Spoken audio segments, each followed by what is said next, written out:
At long last, Meave's force reached Angren's marshy woods. Ever been? No? Count yourselves lucky. You certain we haven't lost our way? Alas, here there is no way. We continue south, that's all. South meaning the bottom. Should you ever venture there, I offer you this advice. Do your utmost to make no noise. Poor soul. His comrades cried out, reached out, but alas, amidst frothing waters they heard bones cracking, the moan of metal bent and crushed. What the bloody hell, what was that? Rather not know, personally. Hold your positions! Arms at the ready! It was a glusty warp. One of many the Lyrians would encounter along their path.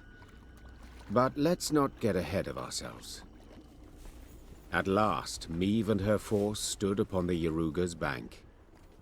To find and punish the traitor Caldwell, they would have to cross the river. Yet the sole bridge nearby was in Nilfgaard's hands. Hidden among brambles, Meave watched the Nilfgaardian sentries atop the palisade. In full gear, alert in stance, they looked sharp and ready to defend the stronghold. Blast! Meave hissed, for she now knew Red Lobindon would not fall by surprise. A siege would be needed, and it would slow her advance. Yet there was naught she could do, as this was her one road to Angren and to Caldwell. Reynard wiped the sweat from his brow, donned his helmet, and dropped his visor with a tap. On your command, Your Majesty. Very well. We mustn't delay. Reynard, our plan of attack. Armoured infantry to lead and take the first salvo upon their breast, scaling ladders to follow. Afterwards... Masterful. Truly masterful. Interrupted Gascon. Yet, despite the mastery, fit to be improved. How, namely? Hold back your force. Lie in waiting. I'll take 10 good men and open the gates for you. Wide. And how do you aim to achieve this? Asked Reynard. Knock and claim to be a trinket peddler, I suppose. Or perhaps one of Lebioda's devout disciples. Must you know every last detail? Where's the fun in that, sir? There's none in warfare. Never. Seethed Reynard. For war is no farce. Your Majesty, he stands no chance. Not the slightest. None at all, I concur. Yet his eagerness intrigues. Let's see what he can do. Reynard did not approve of Meave's decision, this was clear, yet he dared not undermine it. The Queen's blessing now his, Gascon assembled a small force and set off, straight for the stronghold gate. Lambs to the slaughter, Muttered Reynard, shaking his head. My Queen, it's not too late. We can always... Shh! Look. Already at the gate, Gascon lifted his arm in a gesture of peace, then merrily bantered a bit with the guards. A moment later, the gates jerked into motion. But how? No matter. The gate stands open. We must attack. Meave raced off towards the fortress without even glancing back. She knew well her soldiers would follow. Oh! Ha ha! The strays have come to play! One red Lobindon for you, my lady. Compliments of the house. Gascon seemed a fiend as he fought his way to the keep, then single-handedly killed the commander. Suddenly leaderless, the Nilfgaardians laid down their arms. My, Gascon. Colour me surprised. Pleasantly so, I trust. Don't fish for compliments, it doesn't suit you. Besides, you know you deserve both medal and title. Ha ha ha! I shall hold you to it, my queen. In due course. But I must know how. What ruse persuaded the Nilfgaardians to open the gate? Come, come. My delightful charms, no ruse. Ah, I see. Not one to share secrets. Unremarkable, as I see it. I'd hold my tongue too, were my conscience thus burdened.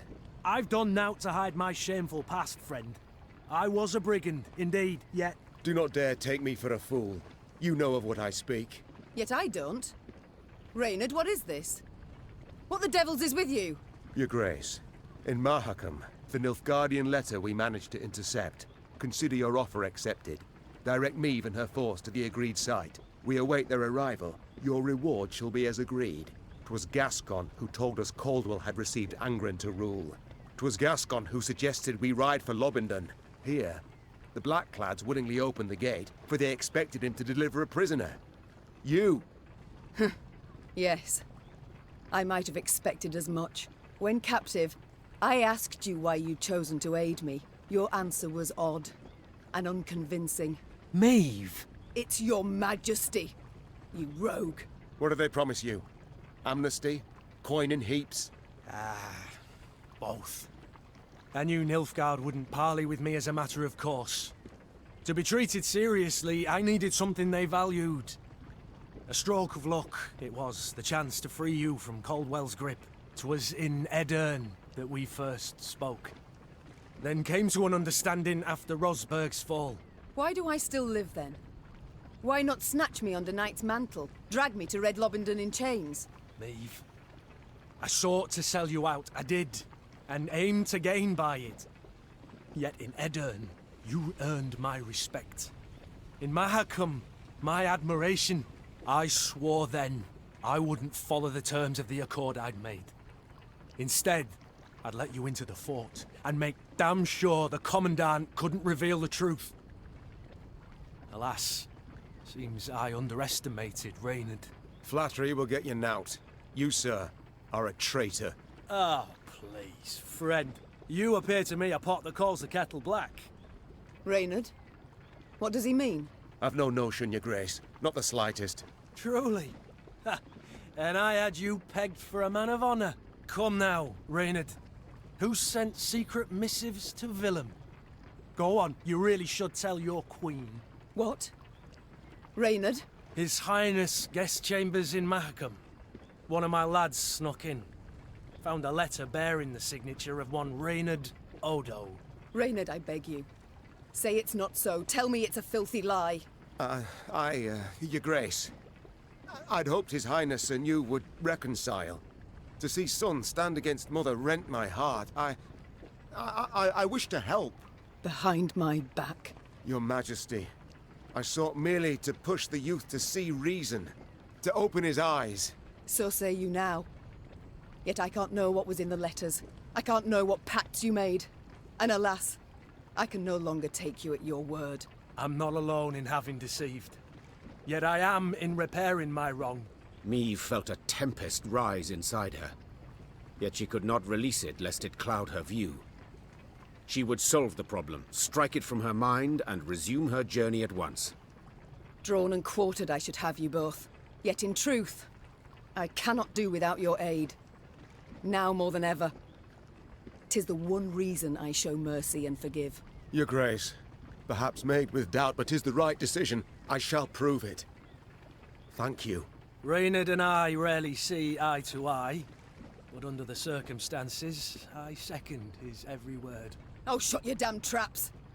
And I believe you're needed in the wagon train. Now! The Queen's wish was clear and fierce. Gascon and Reynard slid off, leaving Meve to her thoughts. From the palisade's rampart, Meve gazed out over the marshlands across the Iruga. The Queen sighed deeply. She expected great challenges in Angren.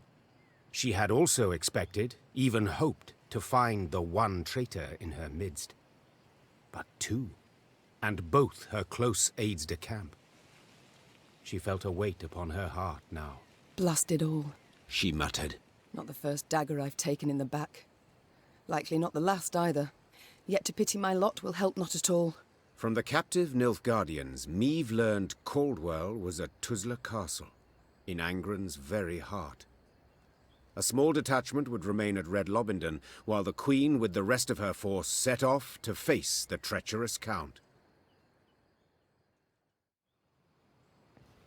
No two ways to it. Charming this county the Blackclads granted Caldwell to rape. Yes, a gift so lovely Caldwell could not refuse. Ep Dahi, it seems, wished to be rid of the Count, so as to rule Lyria alone. I do wonder why they quarrelled. Caldwell wished to rule by Willem's hand, and by his claim.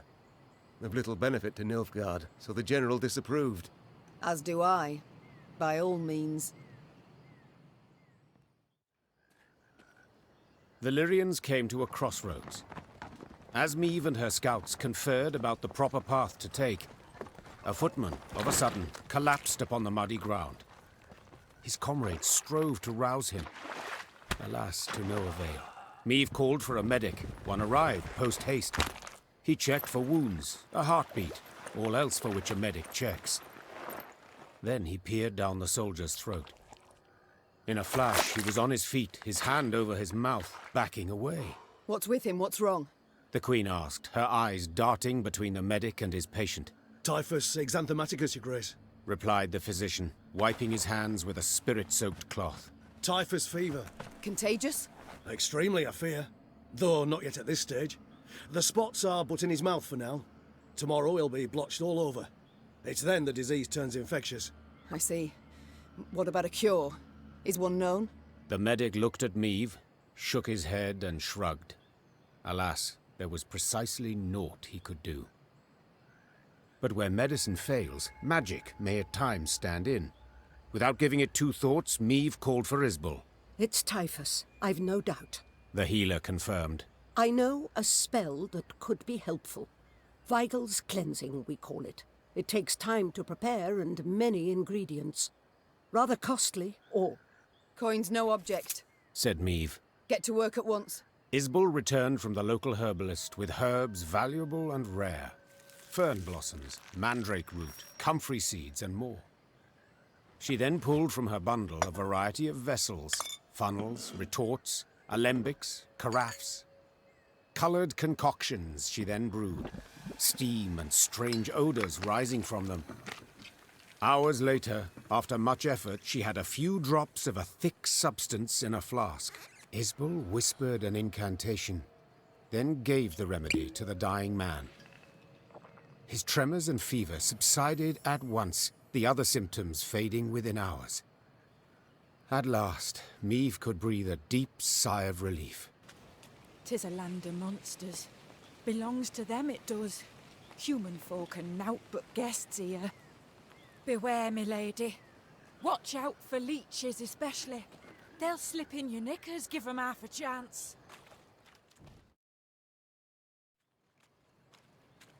For no visible reason, the Lyrian column came to a halt.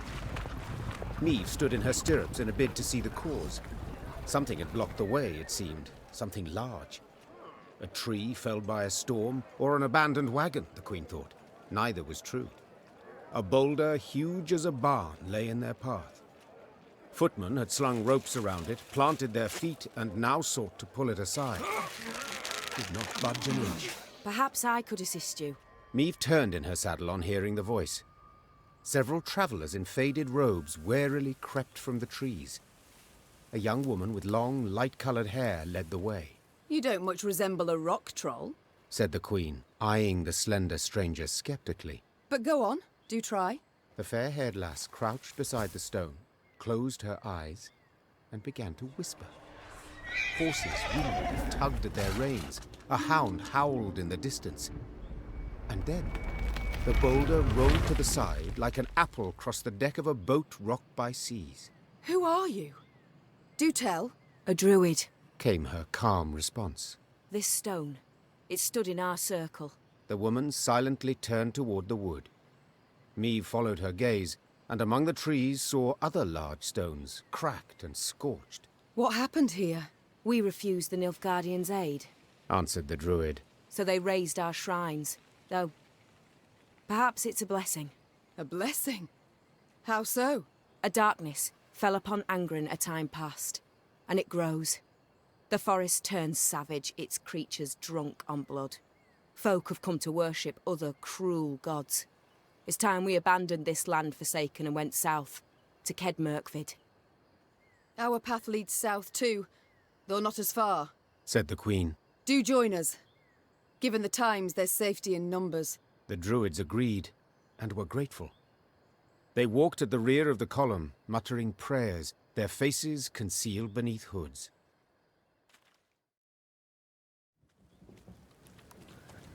Angren lies thousands of leagues from the sea. Yet the Imperial fleet looked chiefly to this land for wood, its ashes and oaks ideal for shipbuilding. The lumber was driven down the Yaruga to shipyards in Sintra and Atra. There, day and night, Nilfgaard's fleet grew and grew. So when Meve heard axes steadily hacking, the continual grind of saws, she halted her force and quickly dispatched scouts. Indeed, they found a lumber camp, banners overhead, the great sun blazing upon them. Though not critical to her mission, Meve was nonetheless tempted to disrupt the invader however she could. The Emperor awaits a mass flow of logs. Called the Queen, drawing her sword. But we shall send him corpses! Formation! Follow me! When the Lyrians rushed forth with a cry on their lips, the lumberjacks dropped their axes. Their black-clad guards, though likewise surprised, formed up and stood ready for battle. Larvan! Essaytu Navin! Lyrian! Nilfgaard's ranks folded. Soldiers fled in fright, stumbling over felled trees and corpses. Verspreidne Valiant! Retroit! The air was heavy with the scent of resin and blood. As she caught her breath, the Queen looked about. Hundreds of trees lay cut down in rows. Oak and ash enough to keep the shipyards working till winter. Meve ordered the lumber requisitioned, yet one of the loggers approached her. A man with a face like old leather, sawdust in his hair. Good lady, I know you war hard against Nilfgaard. I know you'd keep timber out of their hands, but then see, we won't get paid. We'll see no coin till Sintra's shipyards see lumber. It's what the Blacklads said. I beg you, have mercy. We're simple folk. Been slaving since spring, got families to feed. And hunger looms ever close in wartime. Meve looked at the logger's hands. Thick scars, crisscrossed fingers twisted by years of axe work. This wood I cannot allow to reach Nilfgaardian shipyards. She said. Yet neither can I let you go hungry. I shall take the wood and pay you from my own purse. You've a big heart, my lady. Not many folk like you, especially not in Angren. Got blisters on my hands from all this work. Weren't enough the corns on me feet, ye gods. Never ends, I tell you. We'll never finish this blasted work.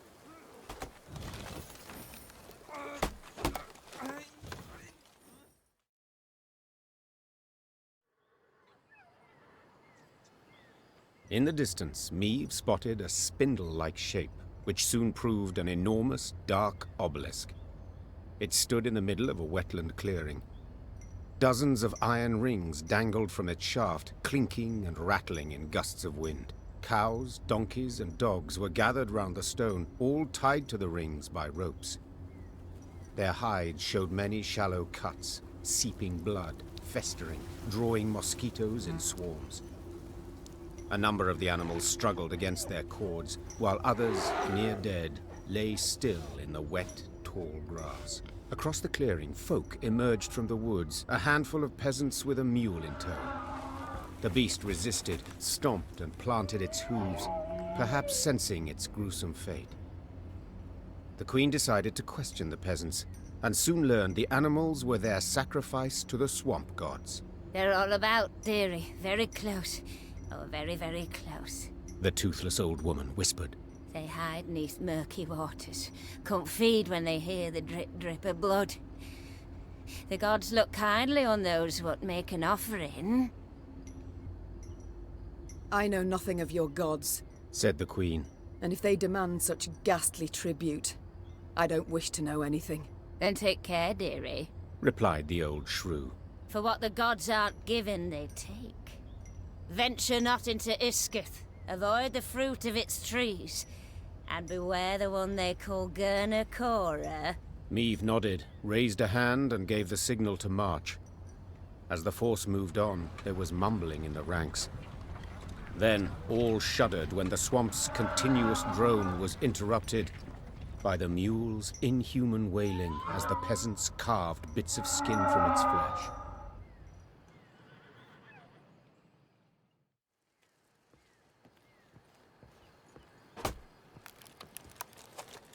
In Angren, all decomposes, be it dead or very much alive. Rot blights trees, seeping sores torment beasts, and the whole swamp emits the acrid, stifling stench of decay. So when, in the swamp's distant corner, the Lyrians caught whiffs of smoke and roasted meat, they stopped dead in their tracks.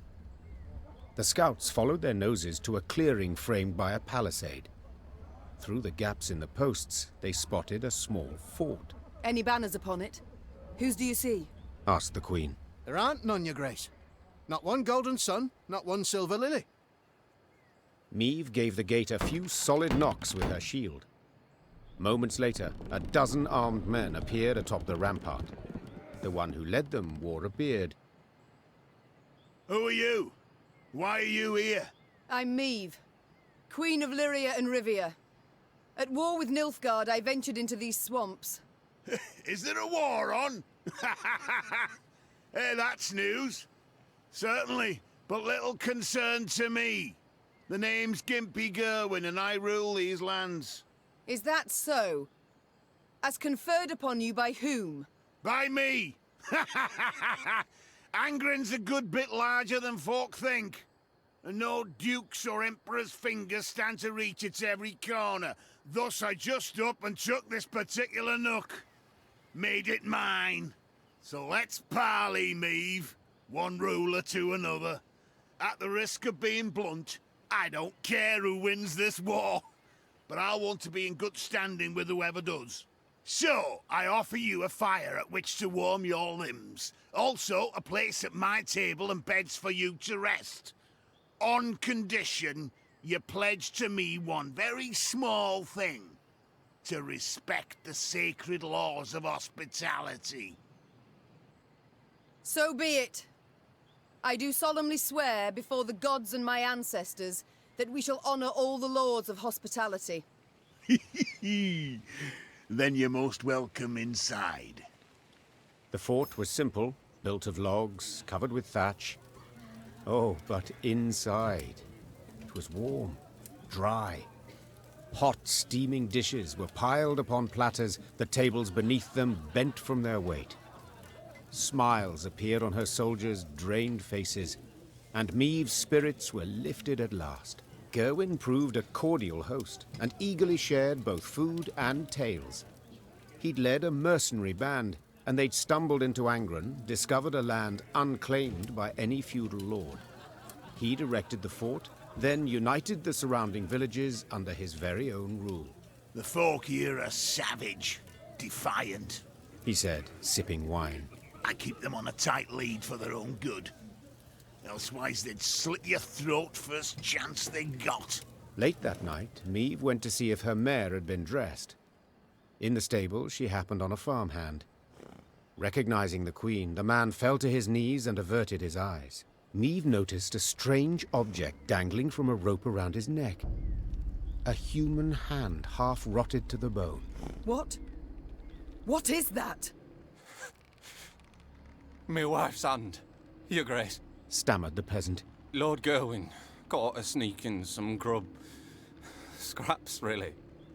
Took her and told me to wear it, so I'd remember what happens when...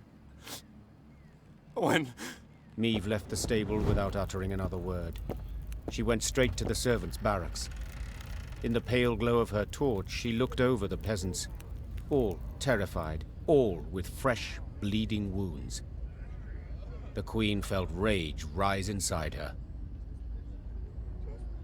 Gerwin was cruel, deserved to be punished. But Meve would not do the deed. The Queen blew her horn, woke her men from sweet slumber. She ordered them to assemble. They would march out at once. Gerwin rushed out, confused, to ask what had happened. Meve gave no answer, save to spit at his boots.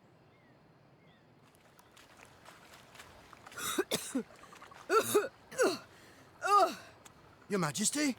Are you well? Yes. Yes, but the stench.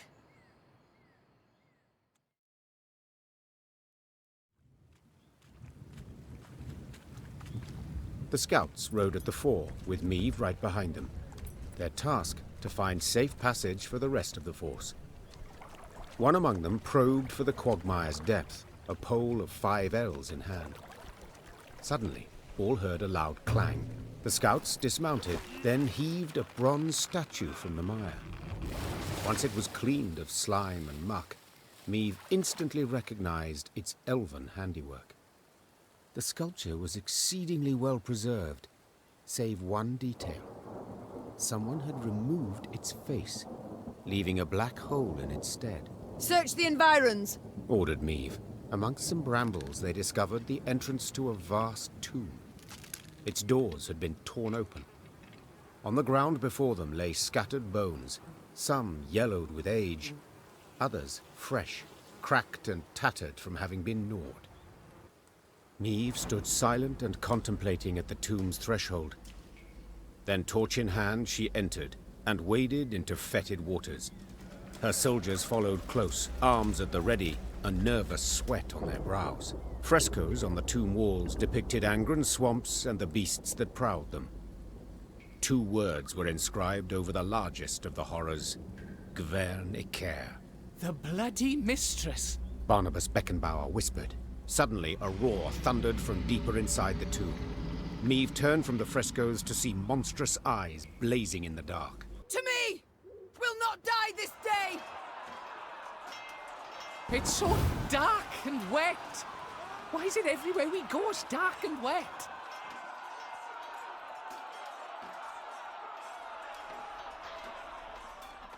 I think that's the last of them. But keep your weapons at the ready. In her torch's feeble glow, the Queen examined the beast's corpse. She could not help but to shudder in disgust. Perhaps it's better She thought. that we faced it in the dark. At the corridor's end, they found a closed door. Before any could draw near, it opened with a crash. Beyond lay a circular room. Light shone through a hole in the chamber's ceiling, illuminating a stone pedestal and the sword that lay upon it. The air in here, it crackles with magic, whispered Isbel. Meave gripped the blade's hilt. A soothing warmth filled her arms and spread across her shoulders. Her tired muscles ceased trembling. Her fingers, stiff as sticks, relaxed. She brandished her prize, the air hissing as the blade sliced through it. She then nodded approvingly. The reward had been worth the risk.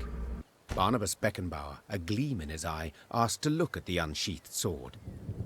The gnome studied the quillions intently, having spotted an inscription there. Can you say what's written there? Asked Meave. Yes, perhaps. They're clear, the words. Their meaning, not necessarily so. Wieldeth me, and loseth not hope amongst the blood-red waters. It sounds like a riddle, but I've no wish to solve. We should move on, and quickly so.